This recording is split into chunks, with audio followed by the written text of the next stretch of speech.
Mouvement rectiligne sinusoïdal. Observons un mouvement rectiligne sinusoïdal grâce à cette animation.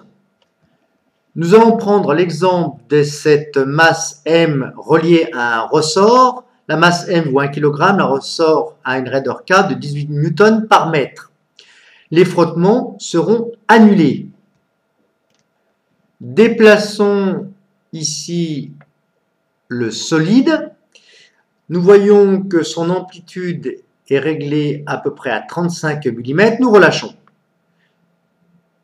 Observez la position X au cours du temps. Nous voyons que cette position varie de façon sinusoïdale par rapport au temps.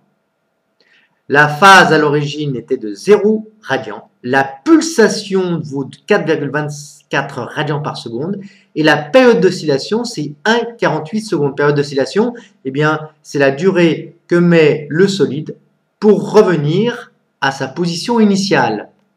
Sachant qu'au cours de ce mouvement rectiligne sinusoïdal, la position est donnée par cette expression et la vitesse par celle-ci, déterminez l'expression de l'accélération sur l'axe X au cours du temps, autrement dit, X point point.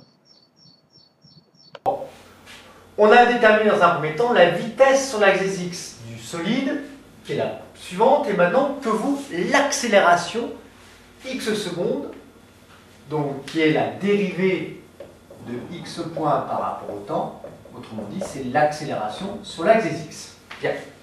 Alors, il va falloir dériver ceci par rapport au temps.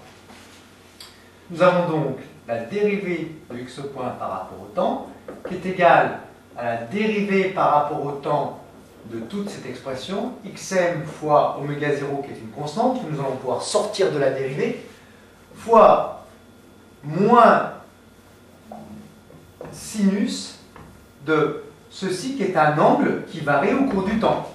Donc moins sinus θ. Ce qui nous fait, eh bien, xm fois oméga 0, avec le signe moins, qu'il ne faut pas oublier, multiplié par la dérivée par rapport au temps de sinus θ.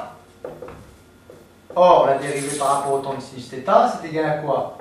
C'est égal à la dérivée de sinus θ par rapport à θ fois la dérivée de θ par rapport au temps. Qui est égal, donc la dérivée de sinus θ par rapport à θ, on sait que c'est cosinus θ. Donc ça fait moins xm fois oméga 0 fois cosinus θ fois θ point. Bien, ce qui nous donne donc moins xm fois oméga 0 fois θ point c'est la dérivée de θ par rapport au temps, donc c'est oméga 0, puisque ça c'est une constante et oméga 0 est une constante, multiplié par oméga 0, multiplié par cos θ. Ce qui nous fait donc xm fois oméga 0 carré fois moins cos θ. Or, vous savez, avec le cercle trigonométrique, quand vous avez cosinus θ, c'est ce segment sur l'hypoténuse. Et puis, si vous faites cosinus θ plus pi, eh bien, vous retrouvez quoi? Eh bien, ce segment sur l'hypoténuse qui vaut moins cos θ. Autrement dit, moins cos θ, c'est égal à quoi? C'est égal à cosinus θ plus pi. Conclusion.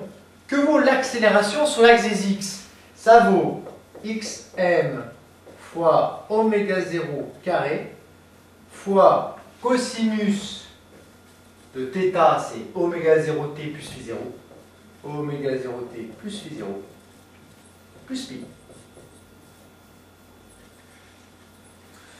L'accélération est donc en opposition de phase, opposition de phase avec la position au cours du temps.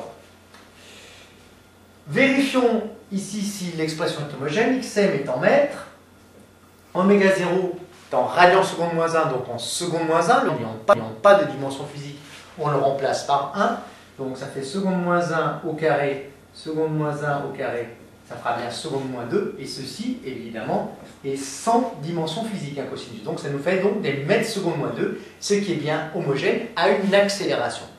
Voilà pour l'accélération de l'abscisse du centre d'inertie du palais, par exemple, hein, au cours du temps.